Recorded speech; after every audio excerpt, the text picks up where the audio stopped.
What's up, YouTube? PokePrimer here, primed and ready to deliver you our Week 4 Team Builder here in JLPC Season 6. This week we are taking on Jayminape and his Victoria Vespiquens. Our boy Jayminape, he's really, really cool dude. He's possibly one of the most out there and eccentric guys in the entire league, and he's always a joy to have around. We literally have an entire side chat dedicated to the amazing adventures. Actually, let me get the proper name of the chat because it's just it's too special to not recognize, because he's a very special being. It's just the adventures of Jaymin, and it's just beautiful. It's a pleasant experience across the board.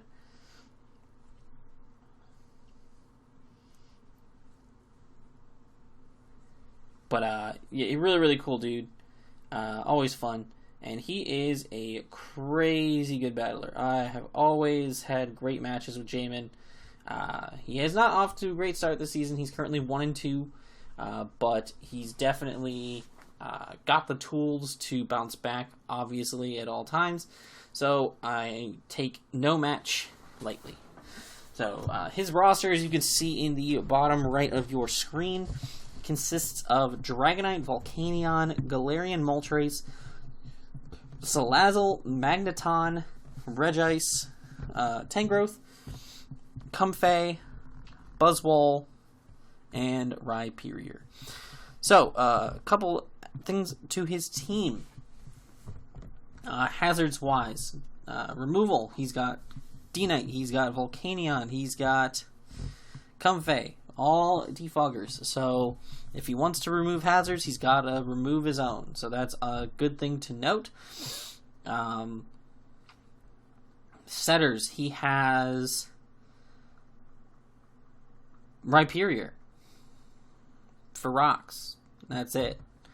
So that's actually pretty good for us.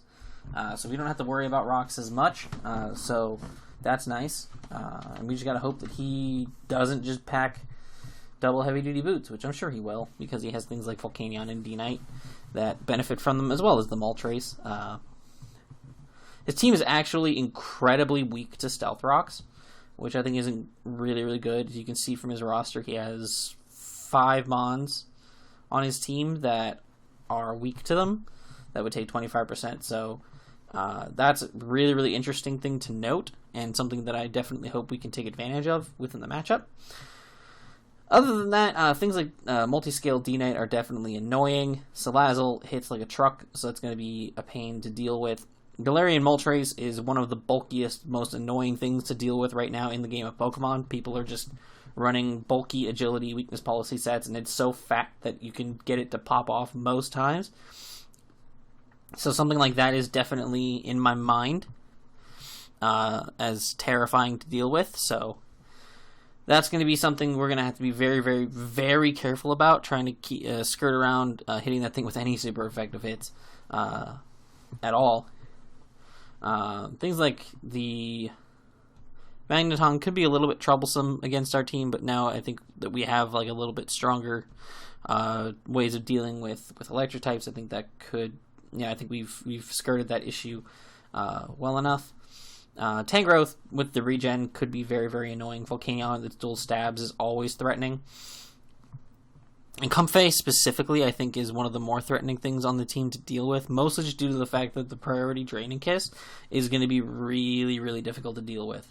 I hate Comfey with such a passion, and since one of our best Mons just so happens to be a fighting type and weak to the priority Draining Kiss, it's going to be a definite pain in the ass to deal with. But I am confident enough that we have the tools necessary to beat his team, and I'm not as worried as I should be, probably, but it is what it is. I'm still excited regardless. It's going to be a fantastic match. And without further ado, let's hop into what we're bringing. And we are starting off, once again, with our boy,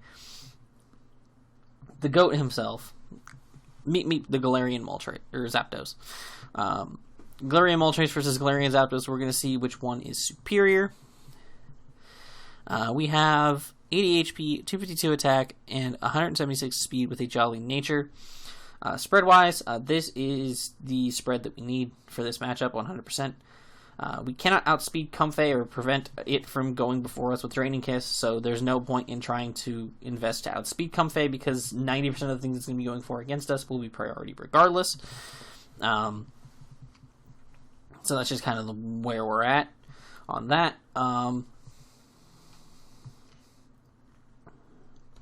As well as, obviously, we cannot outspeed the Salazzle. However, we do have the ability to outspeed the Moltres and everything below it, and that is the rest of his team. So, that's where we're going with that. And obviously max attack, just so we can hit as hard as possible. I decided to go with Assault Vest this week.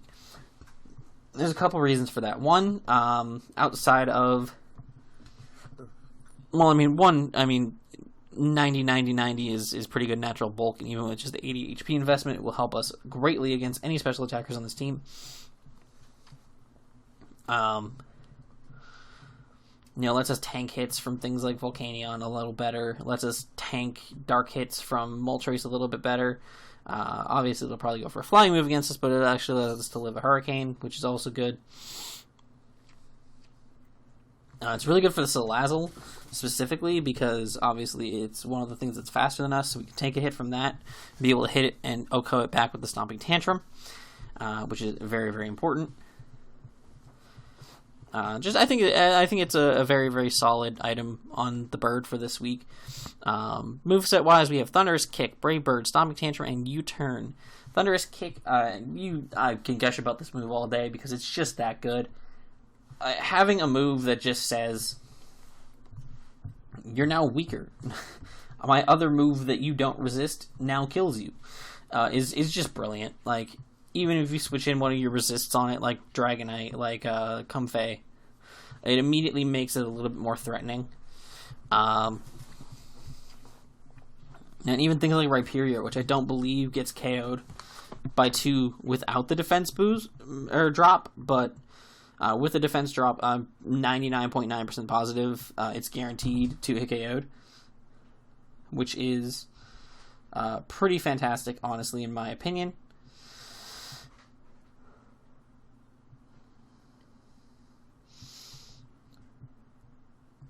So, really, really excited to utilize this move against him, obviously. Allows us to KO Tangrowth with a Brave Bird after the drop.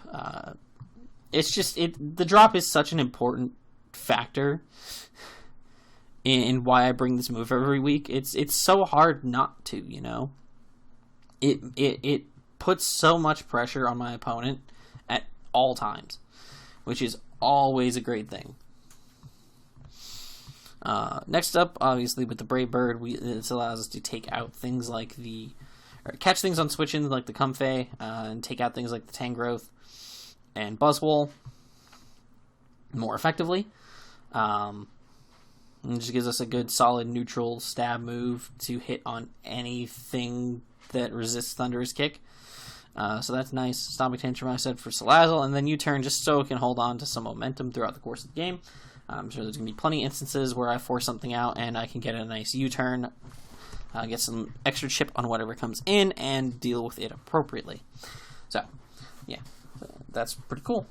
Now, if you saw the video earlier this week, you would have seen our transactions video for JLPC. And in that transactions video, we talked about how we dropped our Marowak and our Avalugg for 2 other mons, and one of those... well, actually, both of those are coming this week, but the first of those is here, and that is going to be Gene the Lickitung. Young Mr. Lickitung himself. Good old Gene Simmons. With the Eviolite, Oblivious for the ability. So he cannot be taunted.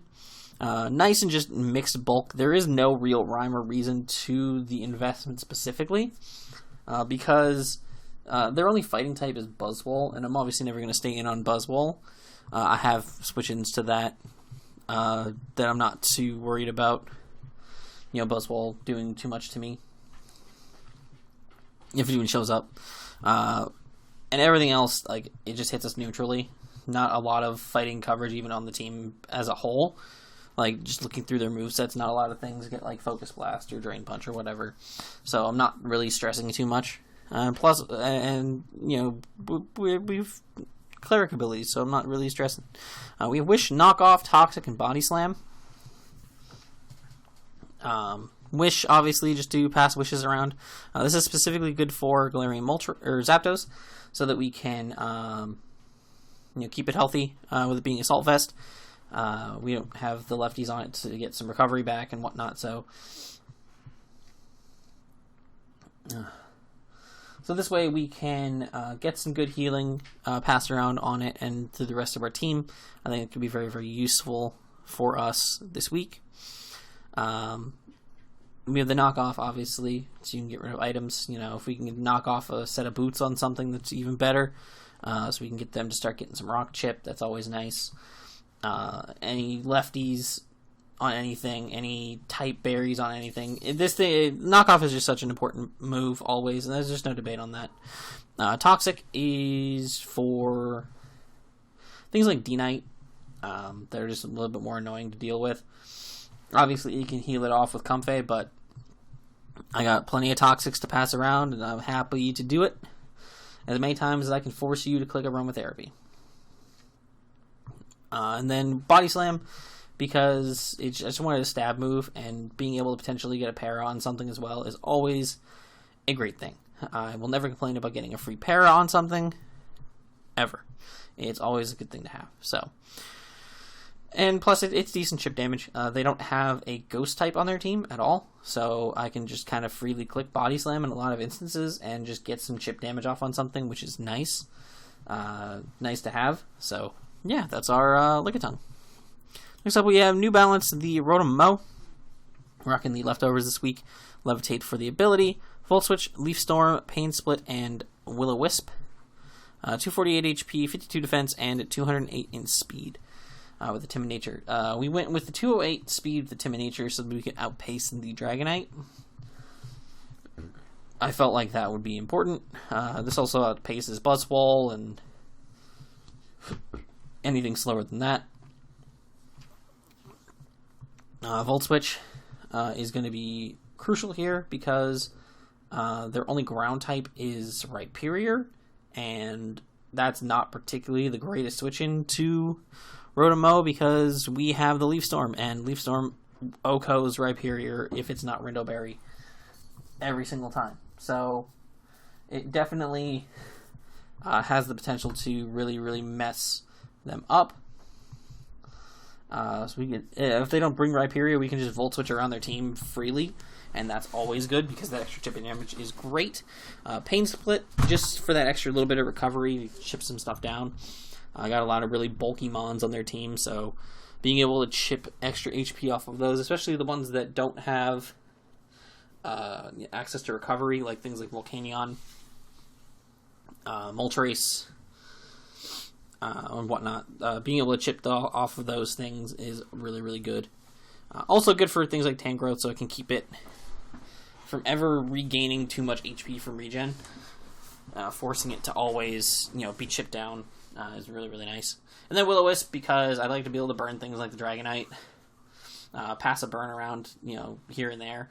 Because, offset leftovers, weaken some physical attackers, all that kind of stuff. All that fun stuff. You know how it is. Very simple stuff. Nothing too crazy about Rotom here. Just I feel like it has a decent matchup here, and it can do a lot of work for us. I also decided not to pack Defog on it because I don't feel like rocks are going to be very prevalent in this matchup coming from his side. So I felt like Defog wasn't particularly necessary. Next up, we have our other new member to the team, and that is going to be Budweiser, the Mudsdale. 252 HP, 132 Spadef with a Careful Nature, and 124 in speed. That 124 in speed, that is significant.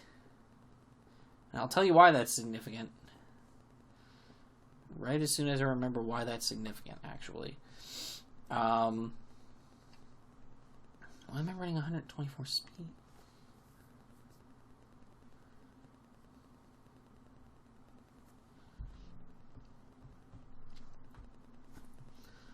Why am I running 124 speed?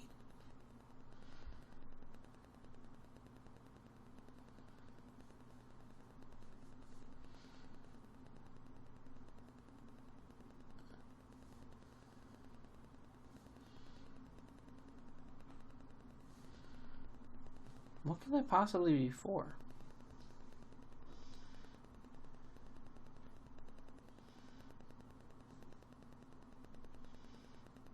Is that for Tangrowth? Why would I run enough speed to outpace Tangrowth?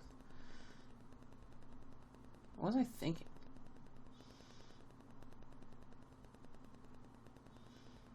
Yeah, that's enough for Tangrowth. Why would I be running enough speed to outpace Tangrowth? I can't fathom that one at all, to be completely honest with you. I think maybe I just kind of wanted to be able to outspeed and hit it with a Toxic before it could do anything. I have no idea.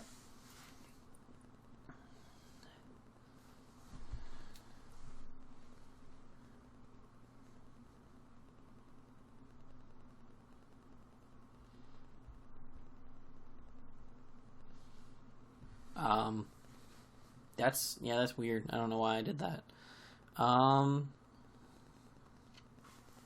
Do I leave it is the question.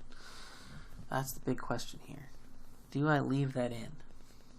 Do I gain any other benefit from having that investment? Lets me outspeed Regice, which again, I'm never staying in on Regice if it shows up, so. Yeah, I don't think that's really worth it. I'm just going to bump it down to outpacing Rhyperior, and we're going to go from there.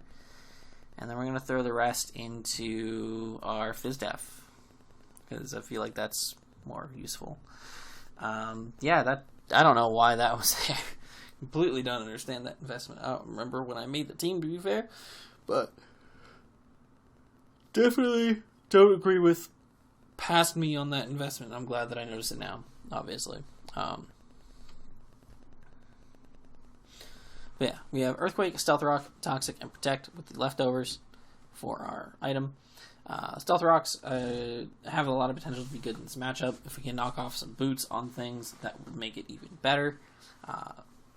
Extra chip damage, even on things like the Tangrowth, basically makes it so that, like, even if it regens, that 33%, it's essentially only going to ever be getting back, like, maximum, like, 21% because of the 12% from rocks every time it comes in. So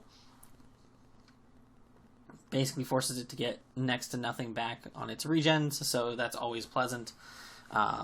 Plus, again, all the rocks weaknesses on this team, definitely some potential there for us to net some key KOs a little bit easier. Earthquake just for stab. Obviously, I don't hit everything on the team.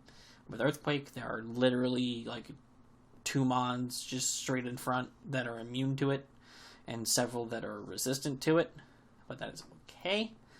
I'm fine with that because I have Toxic. I am bulky enough that I can tank a hit from most of those things that resist it. And in all honesty, a lot of cases I can just catch them with a Toxic on the switch-in. And I'm Toxic Protect because I'm cancerous. I'm trash. Literally running Toxic Protect because I definitely see that being a perfectly viable strategy for this one.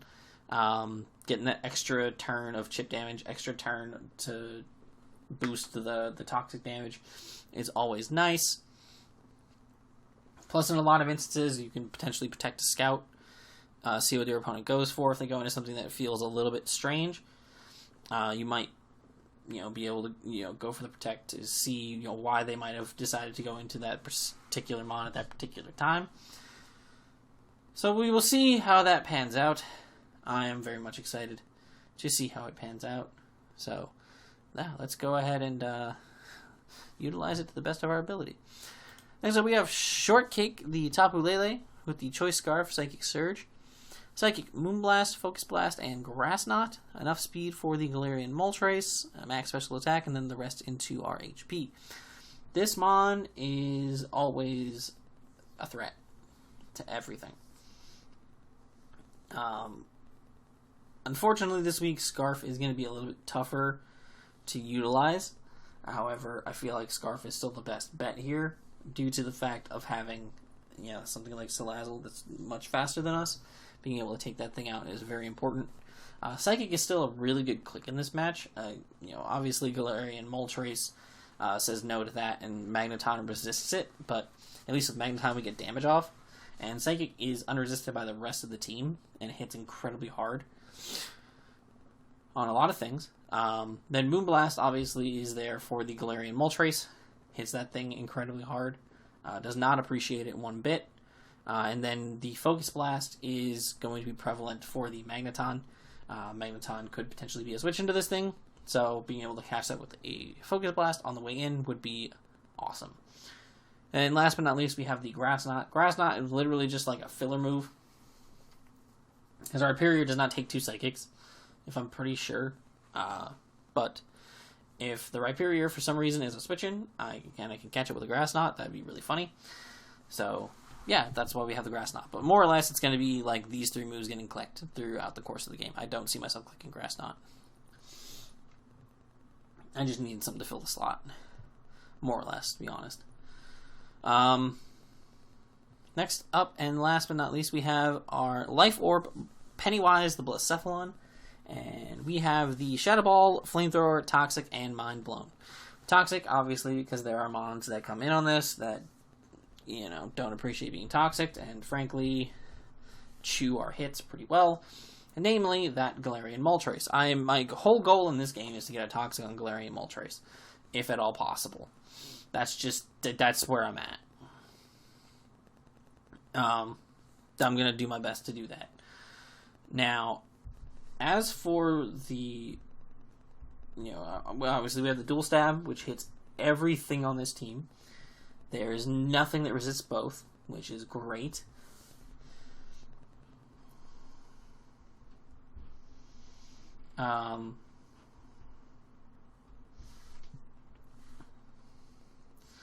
Let me see if I can find out why that Mind Blown is there, because I do remember that I included Mind Blown for a reason.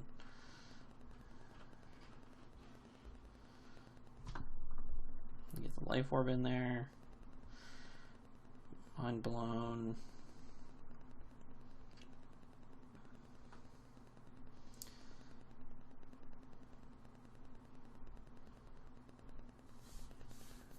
Oh, yeah. Mind Blown has a 50% chance to OHKO an offensive Galarian Moltres, which is great. If it's a defensive one, then depending on what move it comes in on, there's a good chance. Like if it comes in on a Flamethrower, if it's max HP, we KO it with Mind Blown afterwards. We actually still have a chance to KO it with Flamethrower, to be honest. We have a chance to KO it with Flamethrower. I believe it's actually still a 50% chance. 48.4, regardless. But even still, that's pretty cool.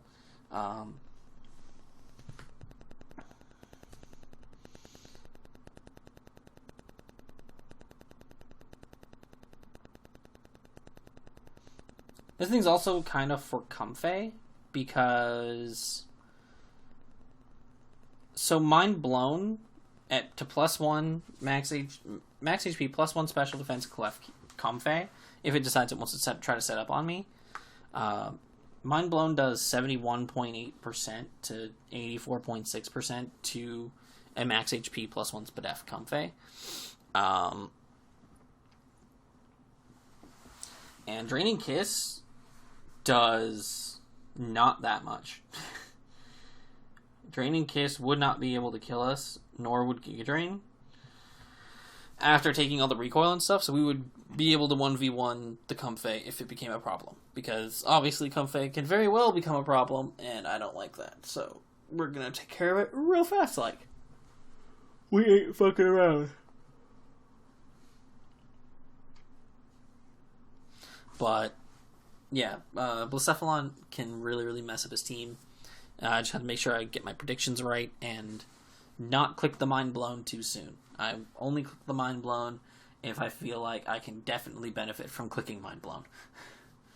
If I can pick up a KO with it, or if I can just make sure that something else just dies, I can set myself up in a good position for something else to die. That's the goal with Mind Blown right now. So, but that is going to be the team. You will see the battle go up tomorrow. And thank you guys for watching. If you guys enjoyed, make sure to leave a like down below and subscribe if you have not already. Until next time, guys, I am PokePrimer, and I'm signing off. Peace.